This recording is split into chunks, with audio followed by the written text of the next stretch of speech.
Like, good evening. Welcome to another live feed on Rashad YouTube channel. Let's get into it quickly. Chapters 37, 38, and 39 of Ezekiel. Let's get into verse 1 through 14. The hand of the Lord was upon me. He brought me out by the Spirit of the Lord and set me in the middle of a valley. It was full of bones. He led me back and forth among them. And I saw a great many bones on the floor of the valley, bones that were very dry. He asked me, Son of man, can these bones live? I said, Oh, sovereign Lord, you alone know.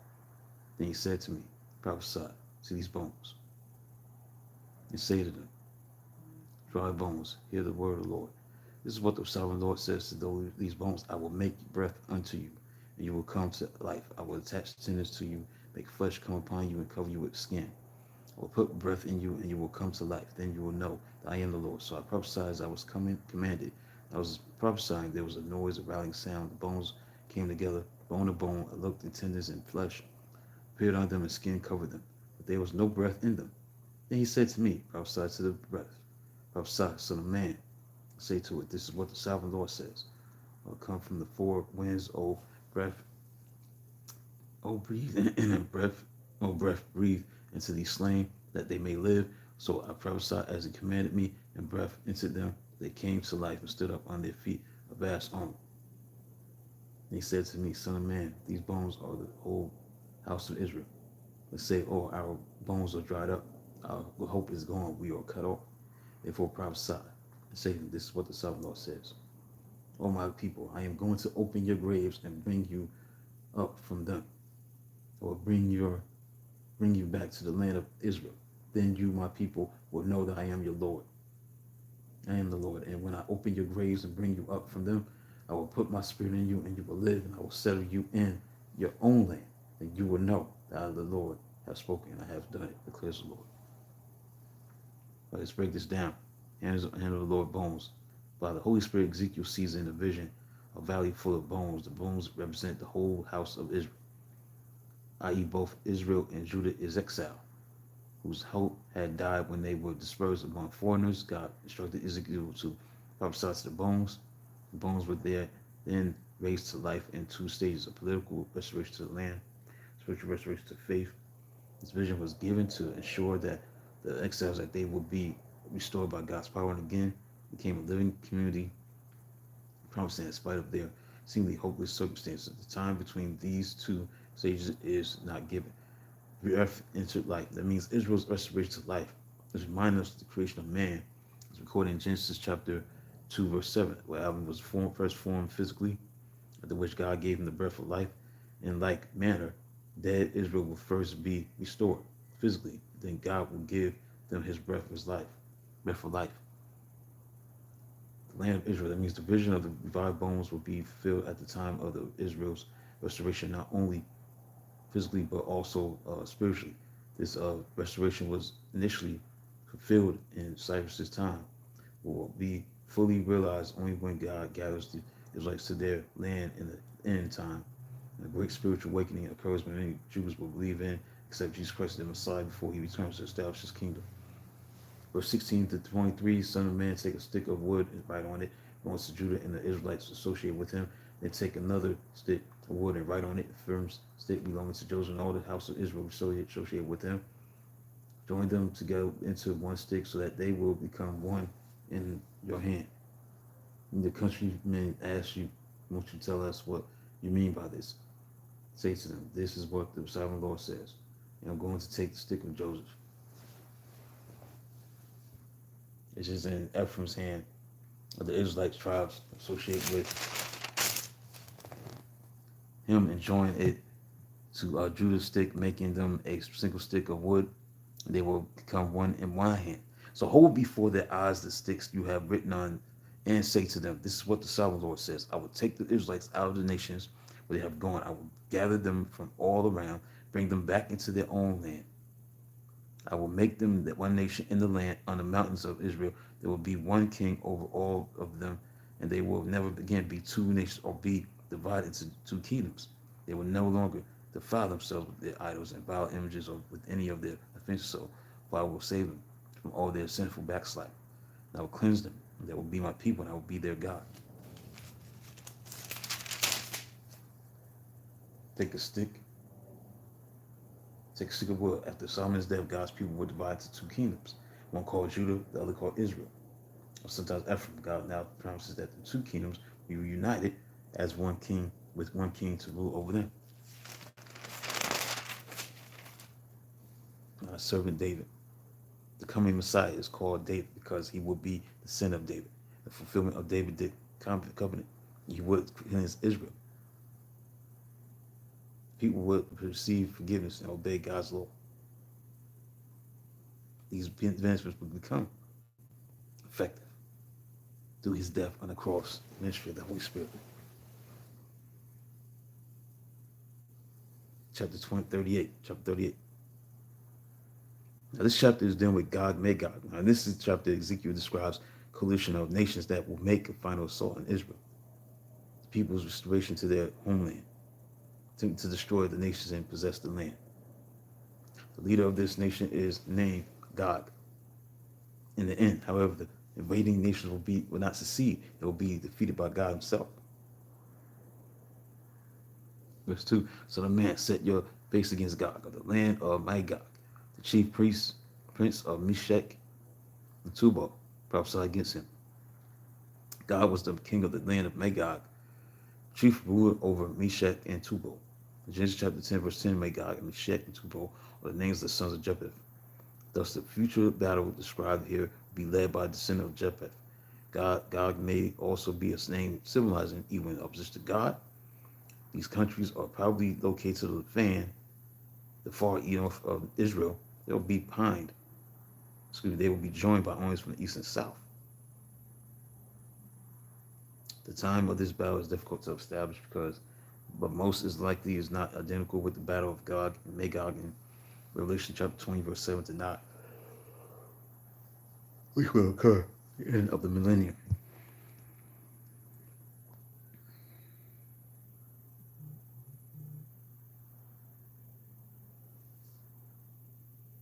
Right, verse 5.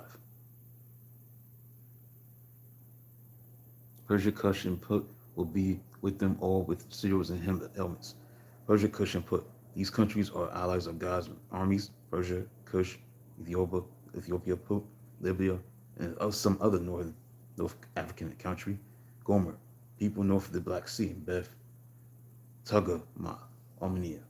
Right, verse 21 and 22.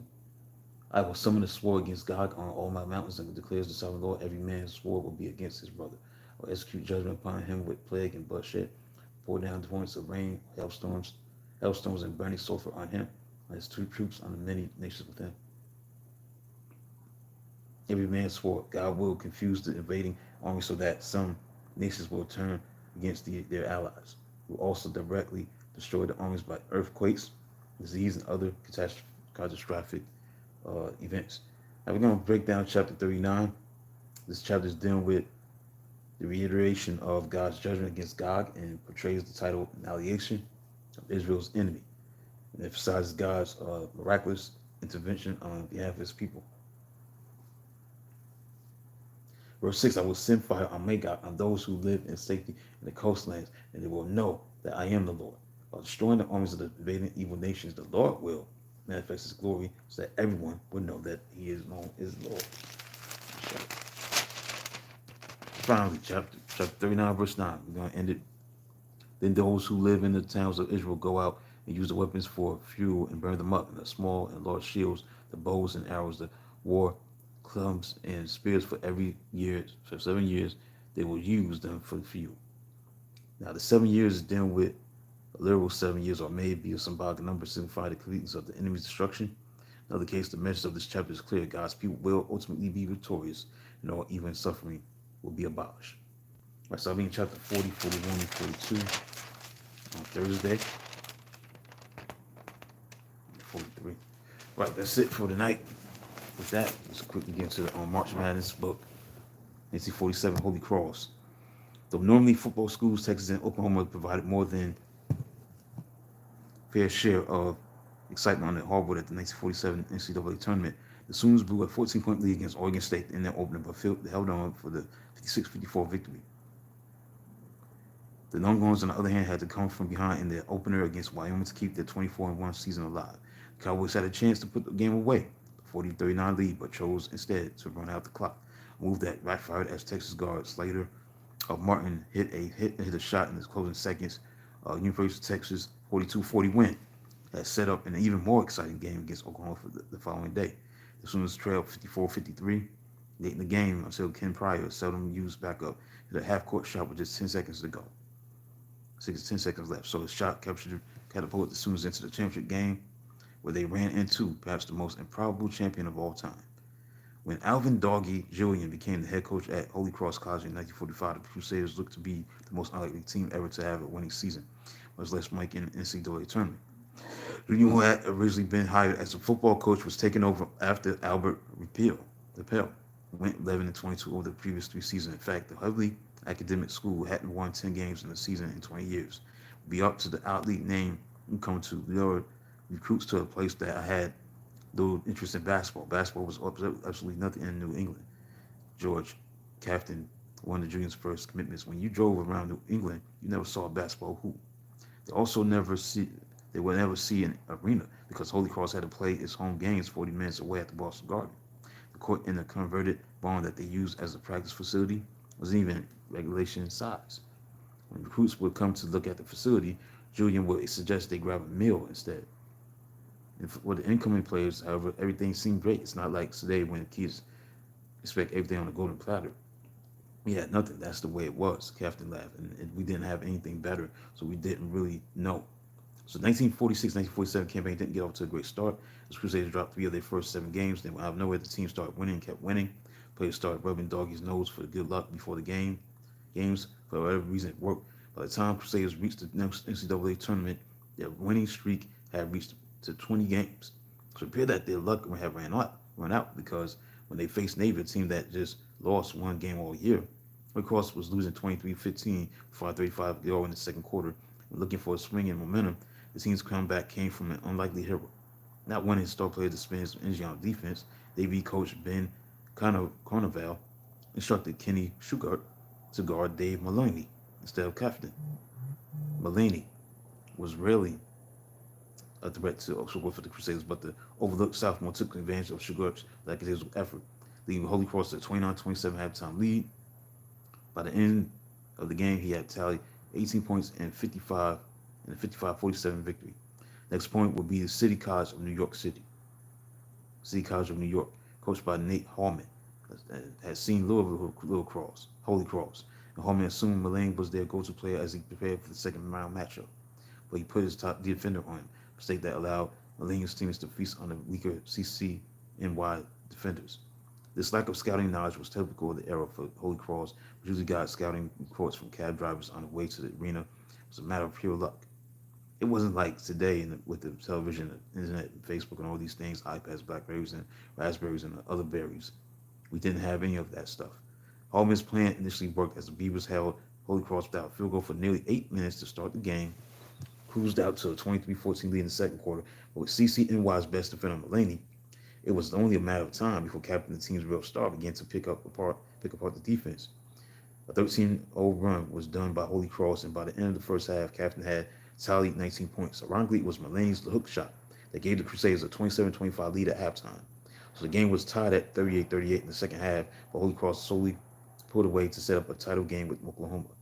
Despite a 22-game winning streak, fans were still not convinced that Holy Cross could win the championship. No team from the East Coast had ever won this tournament. With the 6'2" captain serving as a Holy Cross's tallest player, they were heavily undersized. They were also dealing with an inexperienced coach who was clearly letting his nerves get the best of him. When Julian tried to announce the starting lineup, the only player who knew their fate were DeMont O'Connell and captain, whose parents had immigrated from Greece years before. The starting team is Dummy, George, O'Connell, captain, the Greek, Julian said to some bewildered faces in the locker room. The speech continued to deteriorate from there, and eventually it was up to captain to put the coach out of his misery. Doggy got so excited in the pregame talk, so in order to stop his ranting and get down to normal, there was a trash can just hanging there. Captain laughed, so I grabbed the trash can, I rolled it down. I said, "Come on, let's go out and play now." But before the game began, Captain had to engage in a little banter with Jeremy Tucker, Oklahoma's 25-year-old All-American, returned from a few years in the service, standing in front of the captain as they waited for tip-off. Tucker said, "You're the young guy I've been hearing about all this time." To which the Holy Cross Center smiled and replied, "This is a young man's game. You're too old for this." Tucker held his own, however, scoring 14 points as the Sooners held race to a 31-28 halftime lead. He knew he needed to make a change, so he told Bob Cameron to shut down Tucker. Cameron chased the OU star everywhere in the court, limiting the veteran to just one shot the rest of the game. Captain led the team on a 9-2 run to start the second half, with the championship still hanging in the balance at 45-48. 48-45, the Crusaders scored 10 of the game's final 12 points to take home the title. Captain was named most outstanding player, not bad for someone who hadn't started playing until his junior year in high school. Their 23rd straight win, the Crusaders had wrapped up one of the most unexpected title runs in NCAA history. What happened then would never happen again in a million years. We were probably the original Cinderella. While many Cinderellas have their mark on the tournament since then, Holy Cross was the first, perhaps the greatest of all. Next, we're going to do 1948 Kentucky Wildcats. That'll be on Thursday. So that's it. I'm done with tonight's live feed. Be back on Thursday. Thanks for those who tuned in. Until then, be back on Thursday for chapters 40, maybe 41, maybe 43, and that'll be it. And Ezekiel and being the 1948 Kentucky Wildcats. That March Madness book talk about them. 48. It's 48 Kentucky Wildcats. The ultimate book of March Madness. Until then, talk to you on Thursday.